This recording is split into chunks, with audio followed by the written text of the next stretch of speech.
बेटा। बेटा good morning. बेटा गुड मॉर्निंग। ठीक है बेटा सब बच्चे। चलिए टॉपिक हमारे पास लास्ट क्लास में हमने खत्म कर लिया था प्रोबेबिलिटी। प्रोबेबिलिटी का ही एक्सटेंडेड पार्ट मैंने एक्सपेक्टेड वैल्यू एंड वेरिएंस खत्म कर लिया था। Now in the today's class we'll be starting with theoretical distribution। कुछ probability से ही related concept है theoretical distribution। theoretical frequency distribution या थ्योरेटिकल डिस्ट्रीब्यूशन। सुनिए क्या कह रहा है ये।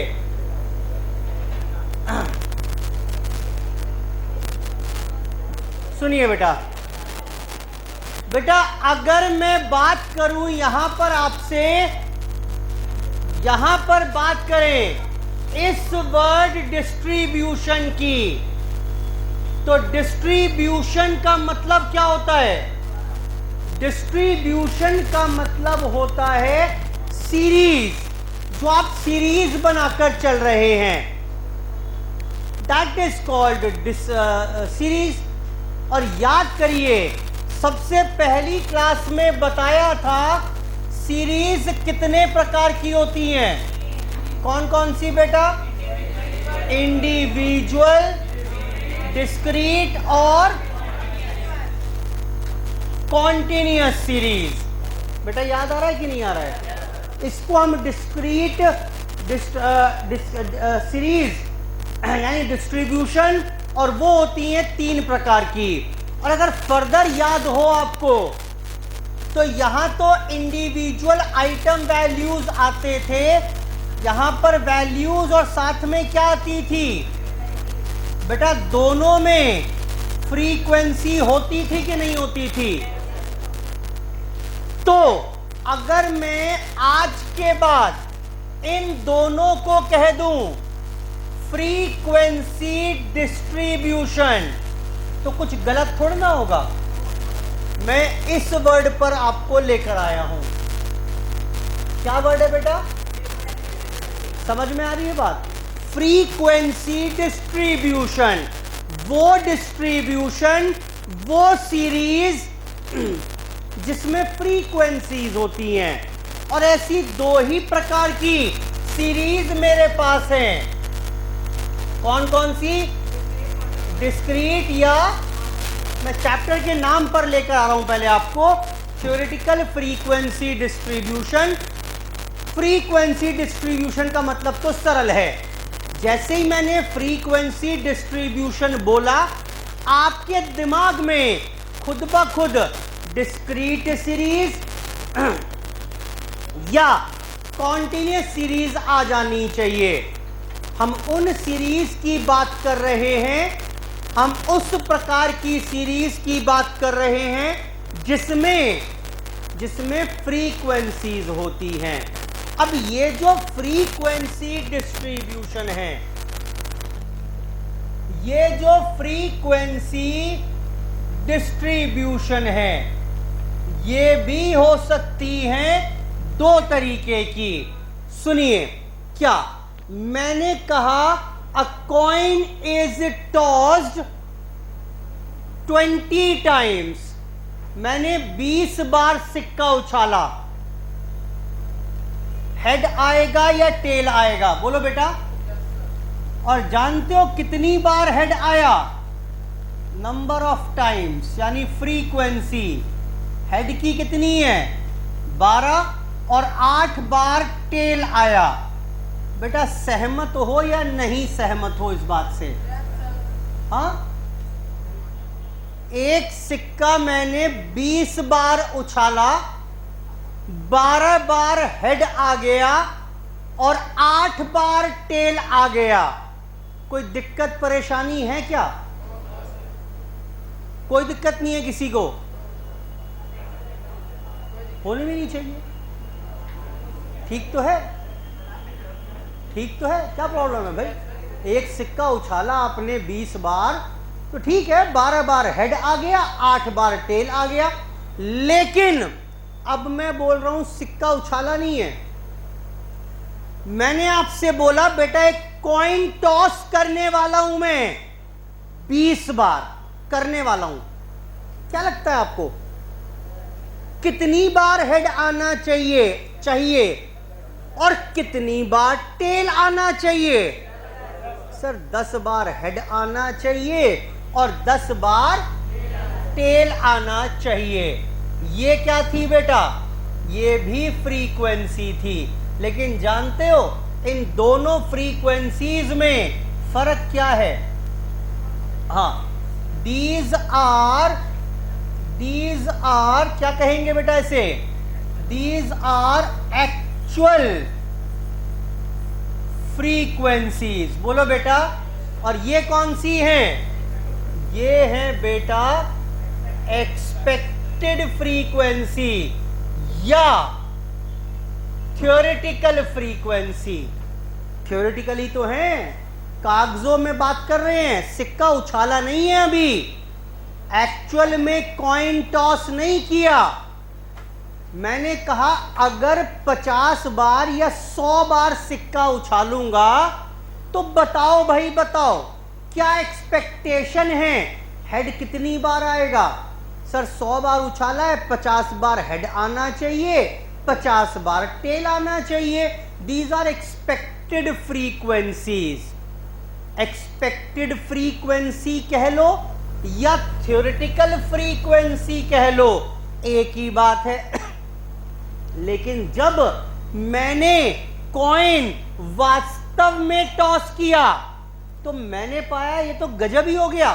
20 बार सिक्का उछाला, हेड तो 12 बार आ गया और टेल 8 बार आया है। ये कौन सी फ्रीक्वेंसीज हैं?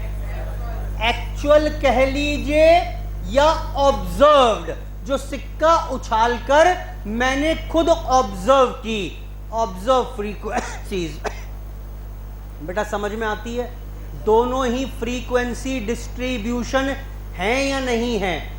ऐसी सीरीज हैं जहां पर फ्रीक्वेंसीज हैं। तो यानी फ्रीक्वेंसी डिस्ट्रीब्यूशंस हो गई अब 2 प्रकार की। कौन कौन सी बेटा? एक का नाम हो जाएगा एक्चुअल फ्रीक्वेंसी डिस्ट्रीब्यूशन और दूसरी कौन सी हो जाएगी? Theoretical frequency distribution. चैप्टर के नाम पर आ गया मैं। बेटा समझ में आती है बात कि नहीं आती है? चैप्टर का नाम थ्योरेटिकल फ्रीक्वेंसी डिस्ट्रीब्यूशन। वो डिस्ट्रीब्यूशन, वो सीरीज जिसमें फ्रीक्वेंसीज हैं। और कौन सी फ्रीक्वेंसीज हैं? एक्चुअल नहीं है, ऑब्जर्व नहीं है। कौन सी वाली हैं? एक्सपेक्टेड हैं या थ्योरेटिकल हैं। और ये जरा बताओ मुझे, ये थ्योरेटिकल फ्रीक्वेंसीज आप लाए कहां से थे? ये कहां से पता चला आपको 10-10 होना चाहिए? प्रोबेबिलिटी का कॉन्सेप्ट यूज किया कि नहीं किया आपने? बोलो बेटा। एक्सपेक्टेड फ्रीक्वेंसी निकालने के लिए yes, we have used the concept of probability. आगे आइए। और अब अगर बात करें और एक और चीज देखिए बेटा, अगर आपको याद हो तो ये भी फर्स्ट क्लास में बताया था, वेरिएबल या rather data.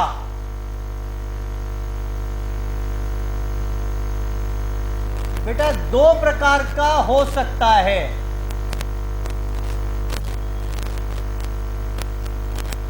It can be data related two variables और डेटा रिलेटेड टू एट्रीब्यूट्स। कुछ याद आया कि नहीं आया? बताओ वेरिएबल का मतलब क्या था? which can be measured in quantitative terms, height, marks, weight, number of books, number of coins, number of heads, ये सारे के सारे वेरिएबल हैं, ये सारे के सारे वेरिएबल हैं, इनका नाप तोल किया जा सकता है, can be measured in quantitative terms. लेकिन जिसको आप नाप तोल नहीं कर सकते, which can not be measured in quantitative terms, उसे कह देते थे एट्रीब्यूट। जैसे ऑनेस्टी, इंटेलिजेंस, ब्यूटी। बेटा समझ में आ रहा है कि नहीं आ रहा है? इनको आप नाप तोल नहीं कर सकते। 200 ग्राम सुंदर है, 250 ग्राम होशियार है, नहीं कह सकते। तो दीज आर क्लियरली, बोलो बेटा क्या हो गए? एट्रीब्यूट्स। अब वेरिएबल भी दो प्रकार के बताए थे, कौन कौन से बेटा? या तो होगा डिस्क्रीट वेरिएबल या होगा कॉन्टिन्यूअस वेरिएबल। बताओ इन दोनों में क्या फर्क था? सब भूल गए बेटा, पहली क्लास का है चर्चा ये। अगर वैल्यू पॉइंट में नहीं हो सकती, वेरिएबल की वैल्यू पॉइंट में, number of coins, number of students, number of books, क्या ये पॉइंट में हो सकते हैं? तो कौन से वेरिएबल हो गए? डिस्क्रीट। लेकिन अगर वेरिएबल पॉइंट में हो सकता है तो क्या कहेंगे उसे? जैसे कौन सा हो गया? हाइट पॉइंट में हो सकता है, एज, वेट, मार्क्स, ये सारी वेरिएबल्स ऐसे हैं जो पॉइंट में भी हो सकते हैं। डिस्क्रीट वो हो गया which can only have integral value, जिसकी पॉइंट में नहीं हो सकती वैल्यू, और अगर पॉइंट में हो सकती है तो उसे कह देंगे कॉन्टिन्यूअस। नाम पढ़ो ना, नाम क्या लिखा हुआ है? क्या लिखा हुआ है? कॉन्टिन्यूअस का मतलब क्या है? कुछ भी वैल्यू हो सकती है भाई, कॉन्टिन्यूड वैल्यू है। 1 से चलेंगे 2 तक, पहुंचते पहुंचते जो कुछ भी आ जाए सब हो सकता है। बेटा बोलो।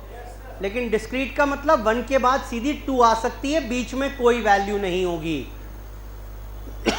वापस आइए अब।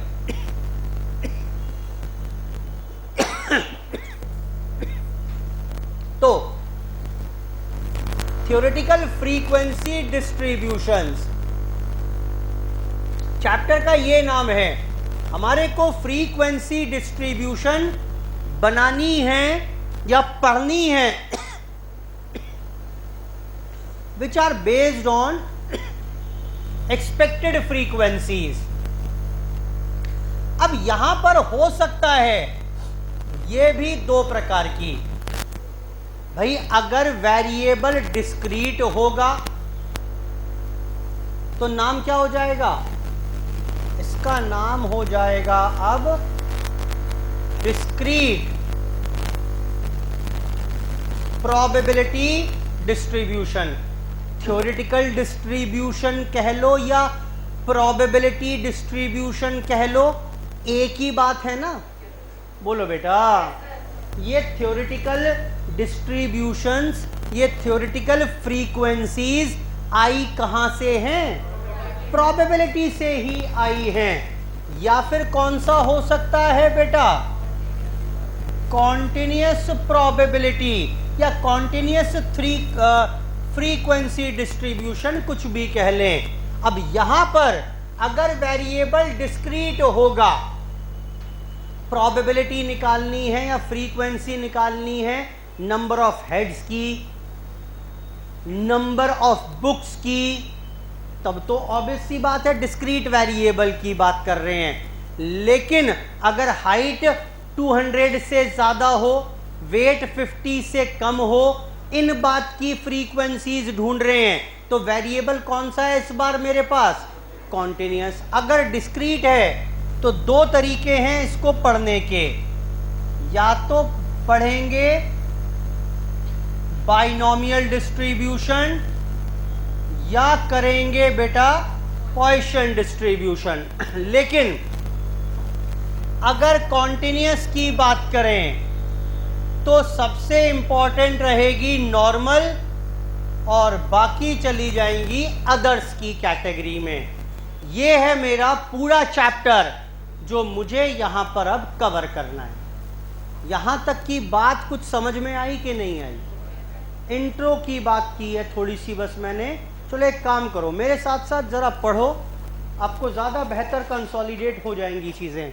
थ्योरेटिकल चैप्टर ज़्यादा है, प्रॉपर्टीज़ ज़्यादा हैं इसमें, प्रॉपर्टी बेस्ड क्वेश्चन ही आते हैं, कोई खास न्यूमेरिकल नहीं है। पढ़िए पेज 68 पर, थ्योरेटिकल फ्रीक्वेंसी डिस्ट्रीब्यूशन। बेटा दिख रहा है आपको? पढ़िए, फ्रीक्वेंसी डिस्ट्रीब्यूशन, ये रहा। Frequency distribution can broadly be classified under two heads. कौन कौन सा? एक्चुअल, जो आज तक पढ़ते आए हम, जो आज तक पढ़ते आए वो एक्चुअल था। Actual frequency distribution also known as observe, it is constructed on the basis of data available or observed in statistical experiment। जो हमने एक्चुअल में ऑब्जर्व किया उस डेटा के बेस पर बनी हुई है। For example, actual data of marks obtained by students of a class. Theoretical कौन सा होगा? Theoretical is also known as expected और प्रोबेबिलिटी और मॉडल फ्रीक्वेंसी डिस्ट्रीब्यूशन। अंडरलाइन कर लीजिएगा इसको, तीनों नाम को। एक्सपेक्टेड या प्रोबेबिलिटी या model frequency distribution. Theoretical frequency distribution is defined as the distribution of frequencies which is not based on actual frequencies. इस बार ये एक्चुअल फ्रीक्वेंसीज के बेसिस पर नहीं है, तो फिर कैसे है बेटा? But it is constructed through expected frequencies, expectation के बेसिस पर है। For example, expected frequencies when 2 coins are tossed 4 times and upcoming of head is taken as success. बेटा क्लियर है यहां तक की बात? बोलो बेटा। बड़ा सरल सा एग्जाम्पल मैंने आपके सामने लिखा था। ये एक कॉइन को 20 बार टॉस किया तो एक्चुअल रिजल्ट कुछ और हो सकते हैं, जबकि मेरी उम्मीद, मेरी एक्सपेक्टेशन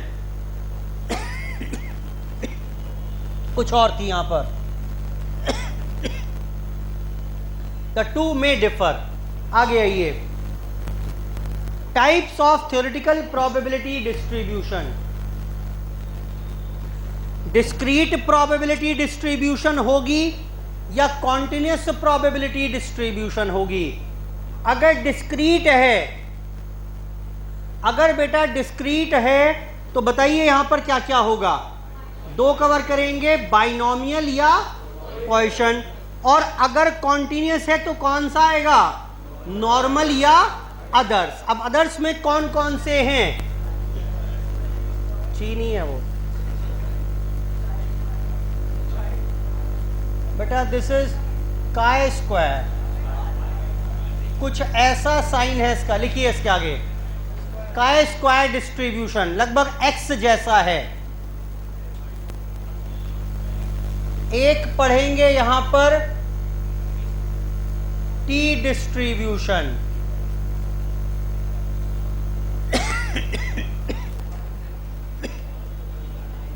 एक पढ़ेंगे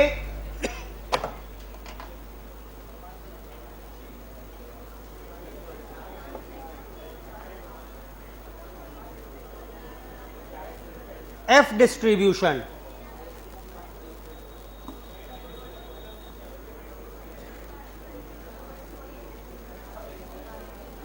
T distribution and F distribution.